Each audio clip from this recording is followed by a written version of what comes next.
Magandang umaga po sa ating lahat. Thank you for joining us in our worship service online and on site for this Sunday.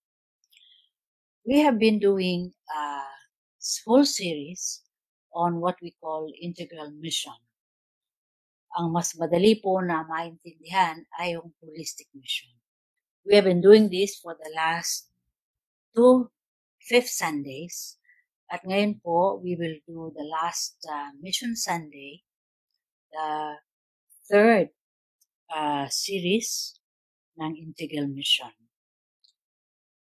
We would like to say, as we have said before, that Integral Mission can be encapsulated in what we call the 3 C's.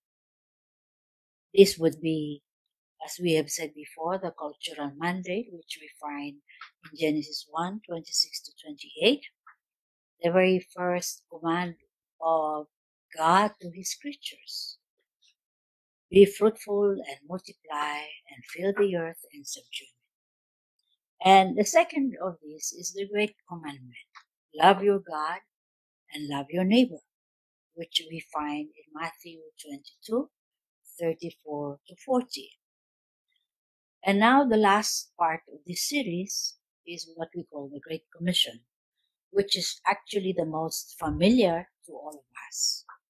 We find this in Matthew chapter 28:16 to 20. It's a very famous passage. So we would like to say that Integral Mission is actually encapsulated comprehensively in these 3 C's. We aim at no less than a new heaven and a new earth when we are obeying the cultural mandate. I think it's important as a matter of review to understand that the mission day, what God is doing in the world, is no less than the creation of a new heaven and a new earth. Ginagawa po ang pagbabago sa buong mundo ng ating Diyos. Kaya kailangan po tanungin sa ating mga missionary efforts, is our work transforming the earth or merely saving souls from a sinking ship? Minsan ganun lang po ang intindi natin sa mission of God, na gusto lang na masave yung mga souls from this world, which is a sinking ship. Pero kung we will take seriously yung sinasabi that the mission day is really no less than the remaking of a new heaven and a new earth. So dapat tanungin, is our work of mission transforming the earth? Or is it simply interested in saving souls? Now, also, in the New Testament, we find encapsulated the law by Jesus. He says it can be summarized in 2 things: love God and love your neighbor. And in this, we aim at the ministry of forgiveness and reconciliation. In loving God and neighbor, we learn to forgive and we get reconciled, both to God and to our neighbor. And we have already said also that at the heart of our mission is relationship. Somebody has said that at the heart of the universe is the relationship between God the Father, Jesus the Son, and the Holy Spirit. In other words, we are in a universe that makes sense because at the center of it is the relationship among the triune God. And to fully image God, we are to love our neighbor, love God, and make friends. And we are supposed to be mediators of the forgiveness and reconciliation that Jesus has accomplished on the cross. So this is the great commandment. And we are told that this actually is the final apologetic. Jesus says to his disciples in John 13, "A new commandment I give you. By this all will know that you are my disciples, if you truly love one another. There is a song that says, they will know we are Christians by our love. Malalaman na tayo ay tunay na mga anak ng Diyos by our love. At pag hindi po nakikita yon, we have nothing to say. Kaya ang sabi po ni Francis Schaeffer, this is actually the final apologetic. No amount of argumentation will make people convinced that truly we are sons and daughters of God. By this you will know that you are my disciples. So that is the great commandment. And now, for the last part of this series, we do this very famous passage in Matthew 28, the Great Commission. Go into all the world, make disciples of all nations, and teach them all that I have commanded you. And behold, I shall be with you until the end of the age. So, ngayon po umaga, tutuunan po natin ng pansin kung ano talaga ang ibig sabihin ng Great Commission. Now, we will notice that in the Great Commission, the command is first of all to make disciples. In Greek usage, disciples, tawag po dyan, mathetes, no? Ang disciple daw po is an apprentice.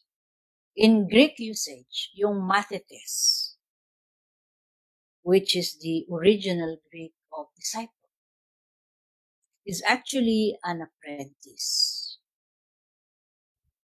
It is a person who adheres to a particular school of thought or a particular person.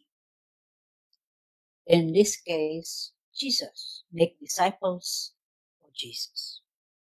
And this word disciple is used 260 times in the New Testament, of which 230 can be found in the Gospels. Now, notice that the main verb in this passage is not going.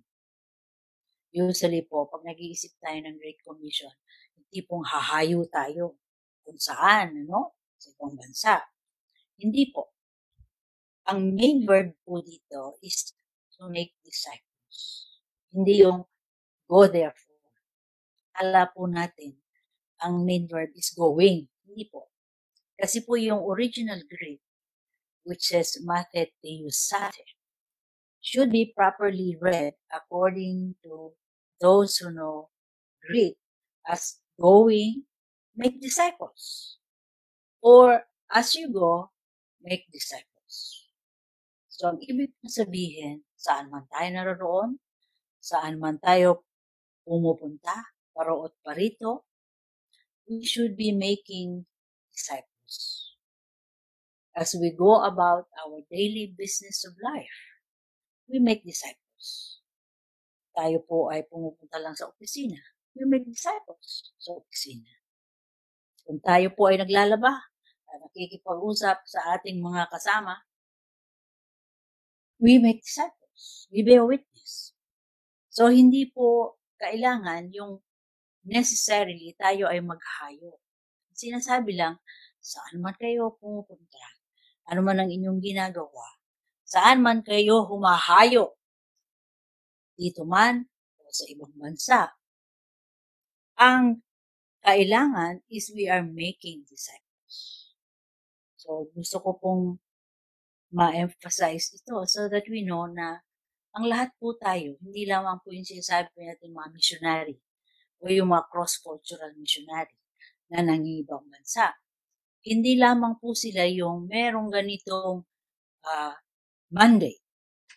Ang mandate po ni Jesus is for all of us to make disciples, whatever it is and wherever we may be. So, ito po ang ating dapat ilagay sa ating utak, ilagay sa ating damdamin. Whatever it is we are doing, or where we may be going, we are always making disciples. So ano po ibig sabihin ng maging disciple?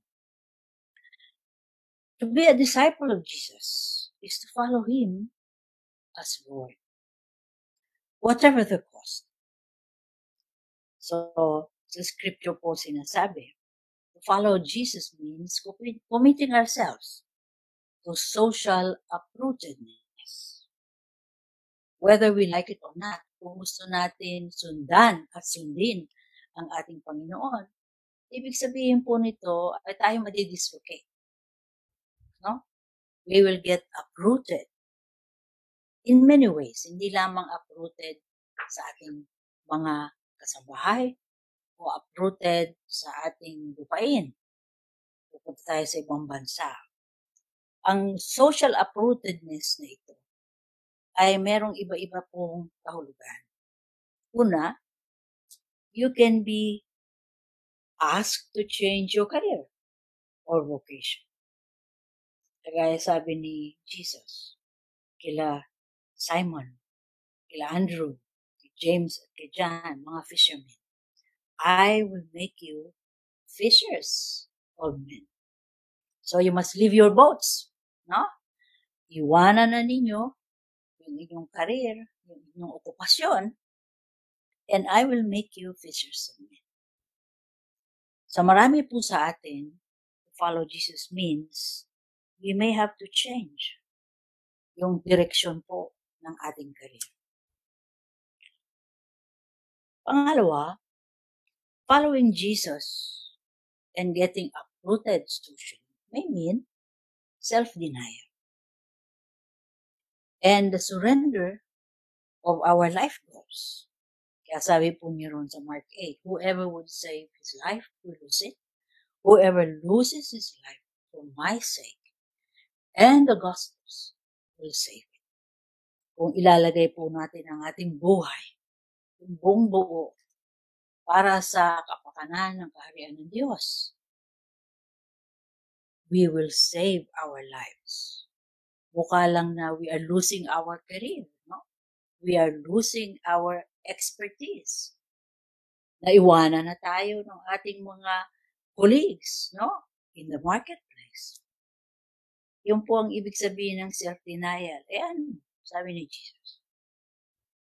Following Him means we surrender our cherished life goals to be something in the world dahil sa kanyang tawag.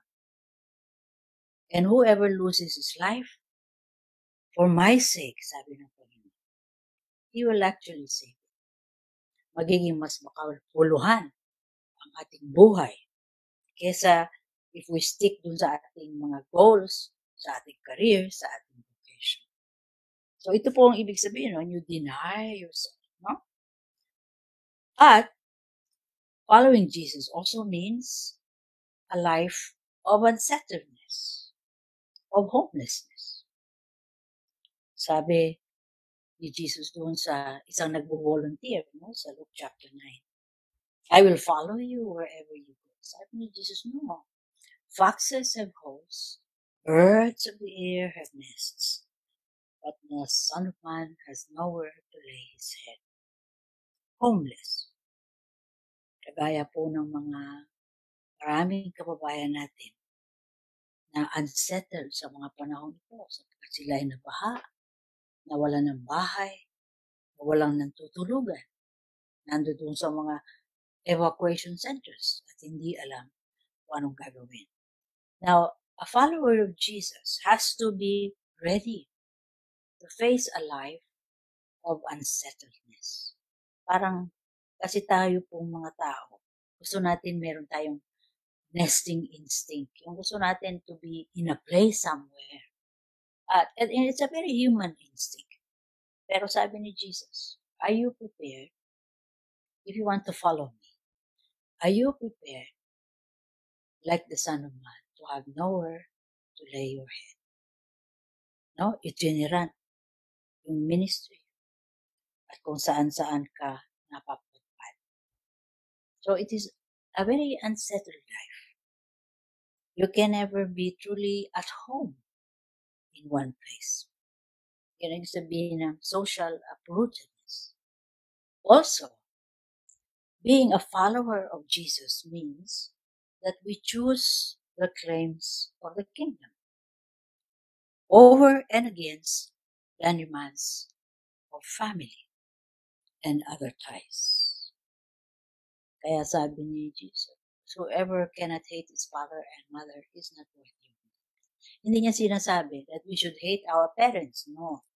Sinasabi lang niya, ganun na lamang ang priority natin na ilalagay sa pagtalima sa Kanya.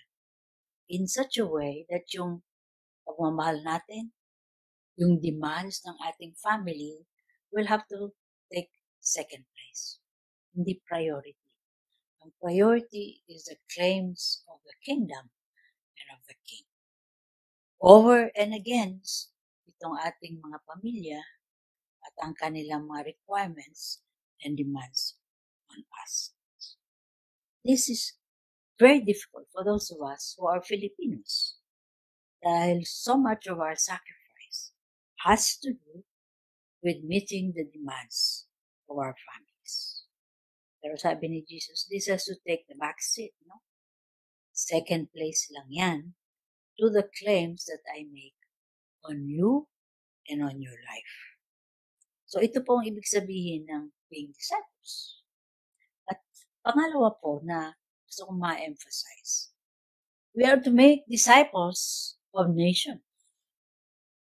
Hindi po sinabi rito, disciples lang tayo as individuals. No. Maliwanag po yung emphasis. Go therefore, make disciples of all nations.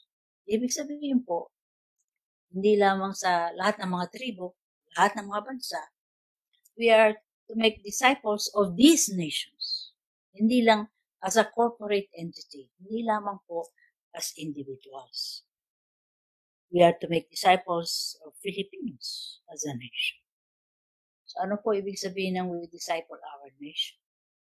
Well, it means that the word is to pass into all those distinctive ways of thought, those networks of kinship, those special ways of doing things that give a nation its commonality, its coherence, its identity. The Word of God has to travel through the shared mental and moral processes of a community. Ito po ay isang quote mula kay Professor Andrew Woltz, who is a missiologist and historian. In other words, gusto po natin ma-disciple ang buong Pilipinas, kailangan ang salita ng Diyos travels, no? Through the shared mental and moral processes of ourselves as a community. Now, looking at this anthropologically, ang ibig pong sabihin nito is that the word must engage what anthropologists call the deep structures of a culture if it is to be truly transformed. When deep structures have to do with values, consciousness, worldview. Sa anthropology po, merong tinatawag na deep and surface structures. Yung deep structures po, yan yung nandito sa baba, dito sa diagram na ito. Yung cosmology, yung beliefs, yung values, yung worldviews, even the resource base. No? Iba po yung worldview ng mga tao na sila ay mga islands surrounded by seas. O sila ay mga nasa mountains, no? Kagaya sa Switzerland. O sila ay nasa desert, kagaya sa Sub-Saharan Africa. Yung pong ating climate actually shapes us in ways that we do not know. Hindi po aksidente ng mga Pilipino masaya. Bakit? We always have the sun. We are in a tropical climate. Hindi po kagaya ng mga door at melancholy ng mga temperament na makikita natin sa Europe halimbawa. Ito po ay mga deep structures. And deep structures very rarely change. Matagal po, if ever. Yun naman pong surface structures are the structures that we build on the deep structures. Halimbawa, yung ating mga political system, economic system natin, yung social system natin. Surface structure po yan, nagbabago yan easily. Tapos yung mas mataas pa po dyan dun sa is yung mga technologies, yung mga lifestyles, yung clothing, no? Yung po ay nakabahag, o punta ng mga Amerikano doon sa Benguet, ngayon meron na silang Amerikana, meron silang mga coat and tie, yung mga ganon, no? Yung work system changes easily, no? Marami tayong BPO, mga technologies, yung shelter, mga buildings natin, no? Art, ritual, food, governance, yung kinship ties, yung kamag-anak incorporated. Ito pong lahat ng ito at tawag dito surface structures. At sa totoo lang, pwedeng baguhin. And relatively, madaling baguhin, kagaya ng clothing. No? Hindi na tayo nagbabaro at sayang. Ano po yung ating itsura. In other words, it's easy to change itong mga sistema na to ng mga surface. No? Ang mahirap ay yung mga deep structures. Yung mga mental models natin of how the world works. Halimbawa, kaya mahirap po sabi magkaroon ng social change kasi yung mga very rich at saka yung mga very poor, mahirap magbago ang kaisipan, yung consciousness. Sabi ni Eric Fromm, yung very rich daw, patingin nila yung mga entitlements nila. Kailangan ko ng Mercedes-Benz, kailangan ko ng maraming bahay, kailangan ko ng mga ganito, yung aking mga entitlements. Tingin daw ng mga very rich, ito ay state of nature. It cannot change and it should not change. Very conservative daw yung mga very, very rich. Pero conservative din yung mga very, very poor. Bakit? Sapagkat yung mga poor, akala nila state of nature din ang kanilang poverty. Naalala ko po nung ako ay nandoon sa Smoky Mountain some decades ago. Ito po ay naging tourist spot, no? Yung Smoky Mountain. Sabi ko rin sa isang binatilyo, meron ditong papasok na isang faith-based organization, sabi ko. Natutulong sa anumang tingin ninyo, yung mga pangangailangan. Sabi ng bata, ay marami na pong NGO dito. Mga 30 na nga po sabi niya. Pero ganito pa rin kami. Wala siyang great expectation that things will change. No? This teenager has seen NGOs come and go, and life has not changed. Naguhukay pa rin sila ng basura. There was the very rich and the very poor, yun ang kanilang mental model. This world is not going to change. My entitlements, no? And my poverty. So mahirap po. One of the hardest things to do when you're working among urban poor communities is simply to be able to give them a sense of hope that it is possible to get out of this poverty. Hindi kailangan na paulit-ulit. Kaya hindi kailangan paulit-ulit ang bagyo, baha, lahat ng disorder sa ating life systems. Minsan, ang mga Pilipino, tinanggap na ito, that this is the state of nature. Hindi po. Man-made ang karamihan ng disaster. So, kailangan baguhin natin yung ating kaisipan doon. At habang di nababago yan, hindi tayo kikilos. So, yun po yung kailangan natin. To disciple a nation means that we must see the Spirit transforming the deep and the surface structures of our society. At ito po, kung akong tatanungin ninyo, ay trabaho ng simbahan. In fact, the failure to engage the deep structures of our culture has meant na actually after 500 years, we still do not have real Christianity. Meron po akong ginawa ng article sa Inquirer, sa Philippine Daily Inquirer. Ang title po ay 500 Years Without Christianity.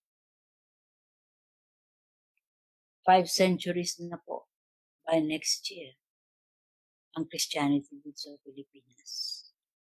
Pero hindi pa nagbabago yung mga deep structures na kailangan baguhin. So, meron lang pong exchange of statues from yung mga anitos, which are dark and wooden, to saints, no, with Caucasian features. Pero yung mindset, pareho pa rin. So, we need to understand na kung gusto natin ng pagbabago, we have to disciple the nation and engage the deep structures of that nation. Now, to disciple a nation also means that we baptize them. Ano po ibig sabihin ng baptism? Yan daw pong baptism means that we mark somebody publicly in the name of the Father, the Son, and the Holy Spirit. Parang kagaya po ng mga cattle, yung mga baka. This is a sign of ownership, no? Yung baptism. Yung mga baka, lalagyan mo ng tatak that this belongs to so and so. Yung rancher, no? Pangalan niya nandito, sign, seal niya. At ganun din po ang dapat gawin daw sa mga disciples. Ang mga disciples should have signs or markers na sila po belongs to Jesus.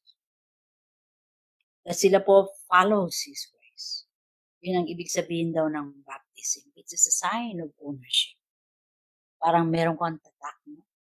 So, dapat tanungin natin ang ating mga sarili. Kung tinitingnan yung ating simbahan, tinitingnan yung ating ministry, tinitingnan yung who we are as a people, our families, and so on. Meron bang tatak that we are truly baptized, that we truly belong, we are truly owned by the Triune God? Kaya sabi dito ni Jesus, para magkaroon ng ganitong mga markers, mga signs of ownership, sabi niya, we must teach them all that I have commanded you. Teaching them to observe all that I have commanded you. Yun ang ibig sabihin din ng following Jesus or being owned by Jesus. Ang problema po, many people bear the name of Christ. At kahit po ang bansang ito, we bear the name of Christ. This country. Sinasabi tayo daw po the only Christian nation in the Far East. This is the old notion about the Philippines. We bear the name of Christ, the only Christian nation in the Far East.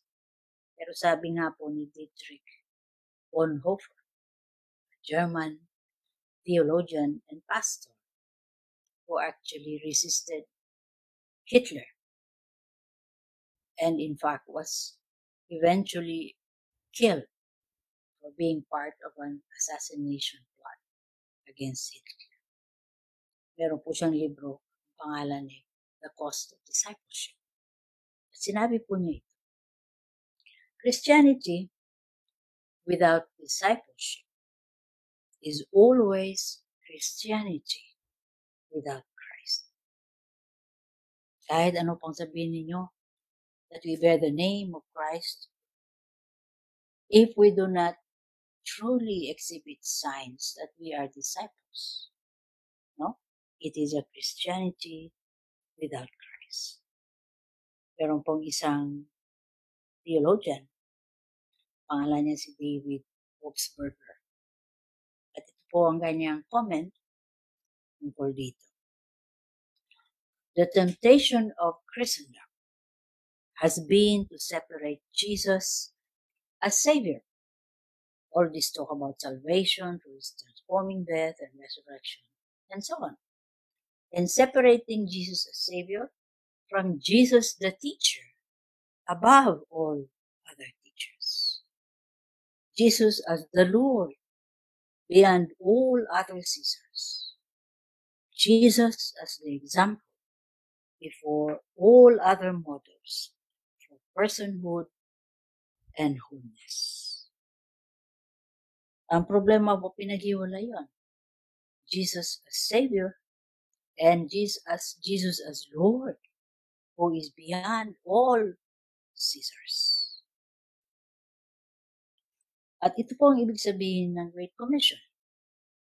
The Great Commission is about inviting people to be with Jesus in an exclusive relationship. And this relationship is unwavering, although questioning. Ibig pong sabihin, patuloy na nananampalataya kahit po may mga katanungan. Unwavering, no questioning. Ito po ay following Jesus, which is unconditional, although voluntary. No? Wala pong mga kondisyones. I will follow you if and so and so. Wala pong ganoon. Voluntary at unconditional. And ito pong tunay na discipleship, tunay na pagsunod kay Jesus, is sustained through the struggles of ambiguity and costly sacrifice. Hindi po bumibigay kahit na po merong struggle, kahit merong ambiguities. No? Kagaya po ngayon, kung tayo ay mahal ng Diyos, bakit nangyayari sa atin ito? Napakaraming baka, napakaraming mga sakuna sa paligid natin. Ambiguity. Wala po tayo masyadong sagutan. And it is a following of Jesus that is prepared to have costly sacrifice. Mahilig po tayo na magsabi na if we follow Jesus, wala na kayong problema. Everything will get resolved. At kayo ay magiging prosperous. Ay hindi po.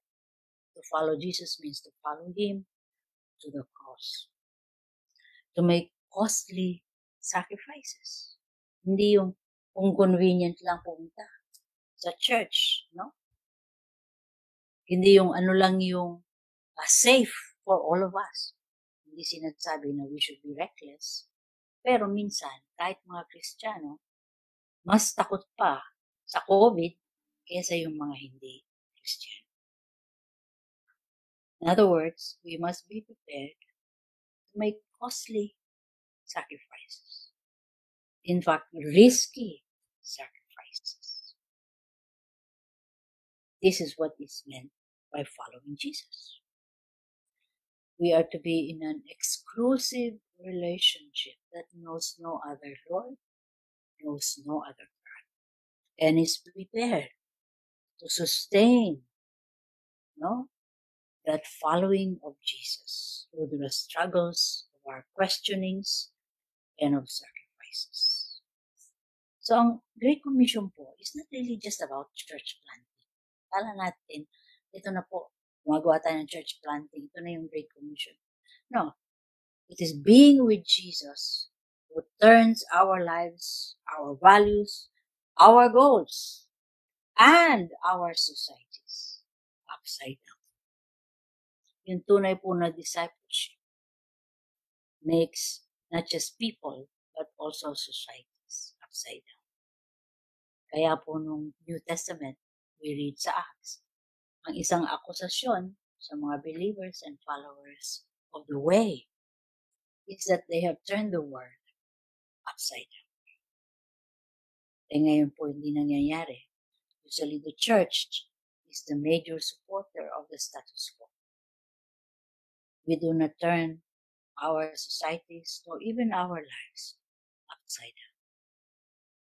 Kaya gusto ko po yung translation ni Eugene Peterson dito sa passage na ito. Sabi niya, go out, train everyone you meet, far and near, in this way of life.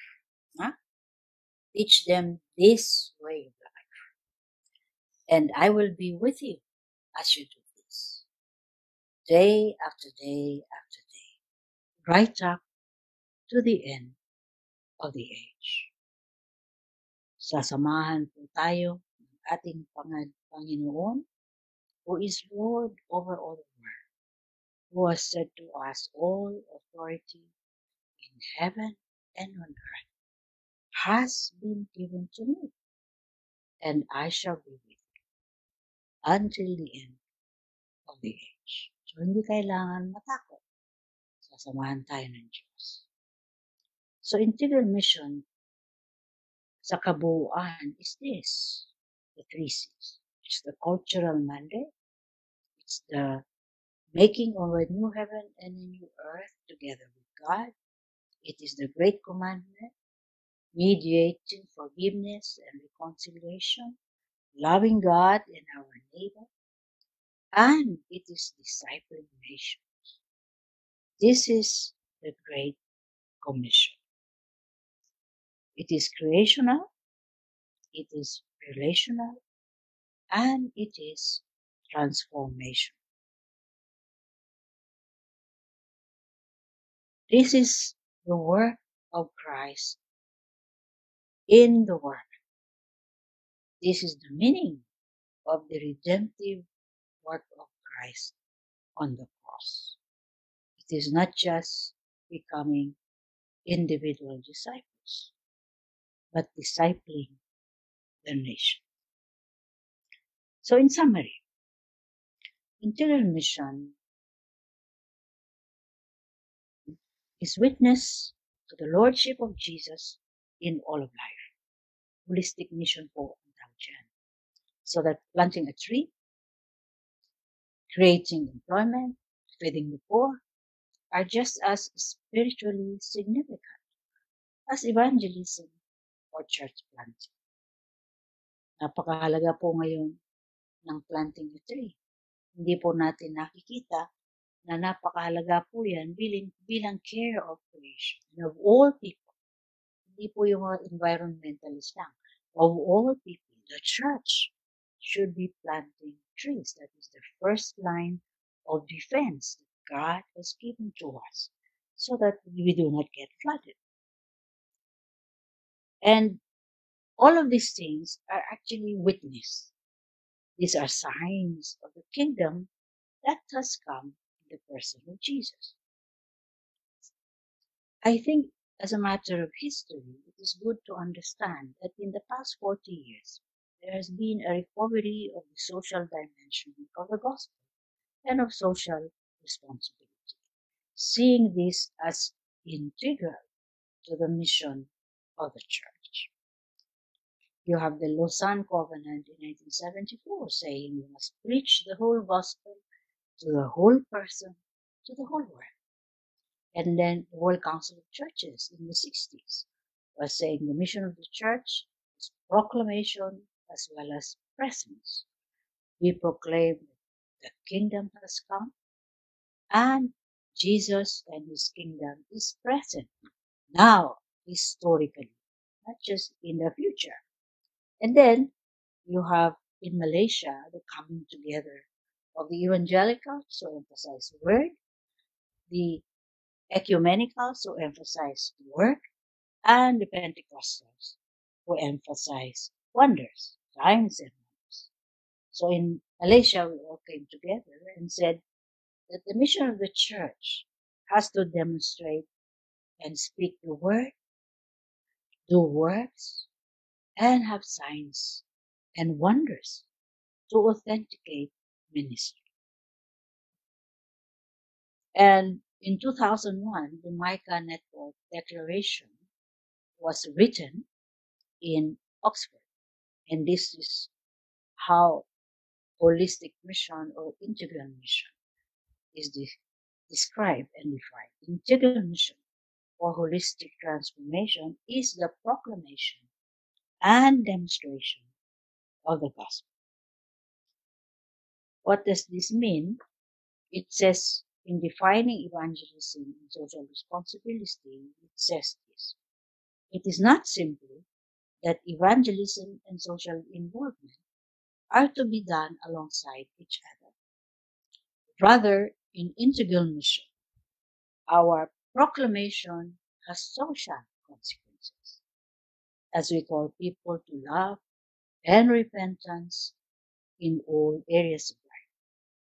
And our social involvement has evangelistic consequences as we bear witness to the transforming grace of Jesus Christ. Having said this, that when we do evangelism, true evangelism actually has social consequences. And true social action actually has evangelistic consequences. We must also say that we do not confuse evangelism for social action and social action for evangelism. What I mean by this is that some people say, as a response to the ills and corruption of society, they say, ay, wag na tayong kung ano-ano pang gagawin natin yung mga social justice, ganyan-ganyan. Let us just evangelize because change individuals will mean change in society. Ay, hindi po. There are very complex forces at work in society. So that even if you have lots of individuals who have become believers, who have become Christians, societies may not change. Dito po sa Pilipinas, since the mid-70s,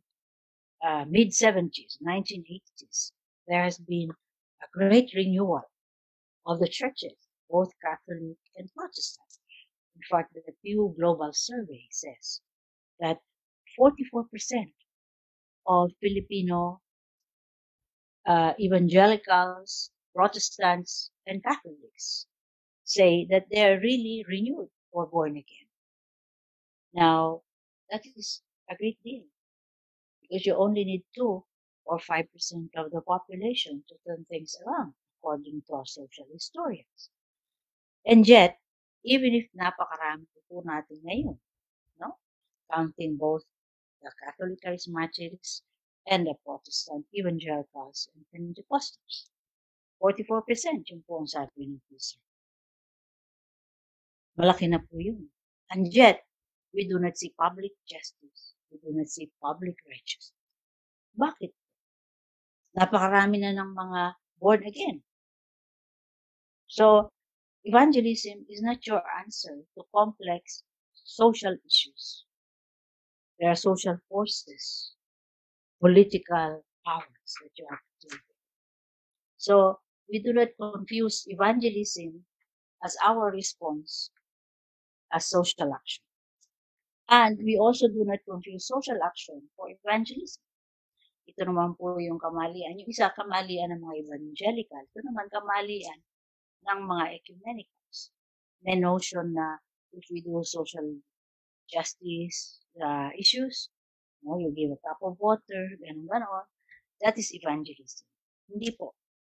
Dahil yung word na evangelizomai actually says we must say something. Chattering po ang ibig sabihin nun. In other words, we gossip it about. May mga words, salita na kailangan. So, yung pong giving of a cup of water is good, but you need to also say something as to why you are giving a cup of water. Kumbaga, yung pong word as well as deed must go together. Bakit po? Because sa communication theory, sinasabi na kailangan po yung salita at kailangan din yung signs, symbols. Our proclamation of the gospel has to have demonstration. So it should have a verbal dimension. It also should have a non-verbal dimension. And communication theorists tell us na in a communication situation, yung verbal is only 30%. Ang malaki pong bahagi ay yung non-verbal. Tono ng boses natin, itsura natin, kung meron tayong pagsasalita na mayroong authority, at tayo apologetic, etc. In other words, yung tunay na communication ng gospel always has a verbal dimension, also a non-verbal. Merong word as well as signs. Signs and wonders, mga patotoo na ito po ay back up by God's power, empowered by His Spirit. Otherwise, salita lang po yun. So, kailangan they have to go together. Word and deed must go together. Meron pong ginagawa na act of compassion at meron ding sinasabi bilang testimony. Kaya po si Mother Teresa, siya po ay dinudungog ng mga journalists at sinatanong sa kanya, bakit po ninyo ginagawa? Sabi ni Mother Teresa, huwag kayong magkamali. We are not social workers. We are doing this because we are followers of Jesus. Kailangan sabihin natin, kaya po nung kami ay nag-COVID relief, sabi ko, kailangan maliwanag that we are doing this because God loved us and God loves them. Because God first loved us. So we love them. Merong ganong patotoo. Hindi lamang yung bibigay ka lang ng relief. No?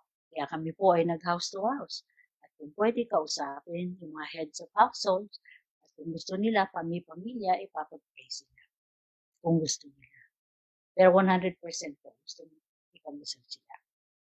So, kailangan po, ano man ang gagawin natin? Acts of compassion, acts of justice. We must also say why we are doing so. We are doing so because we are followers of Jesus. Para hindi magkamali ang mga tao. Minsan akala nila, tayo ay mga social worker lang. Hindi po tayo social worker. We are doing this because we are following Jesus. We are doing this because we are followers of Jesus. Kaya ito po ang sabi ni Mother Teresa dun sa mga secular journalists. Nagkakamali kayo if you think we are doing this because we are social workers. We are not. We are followers of Jesus. At ganun din po tayo when we truly do our mission, we get together all of these three acts of compassion, acts of solidarity, loving our God and neighbor, and acts of caring for creation, yung cultural mandate. Sa tingin ko po, itong ibig sabihin ng integral mission. Maraming salamat po at pagpalain po tayong lahat ng ating Panginoon sa mga panahong ito ng pagsusunod.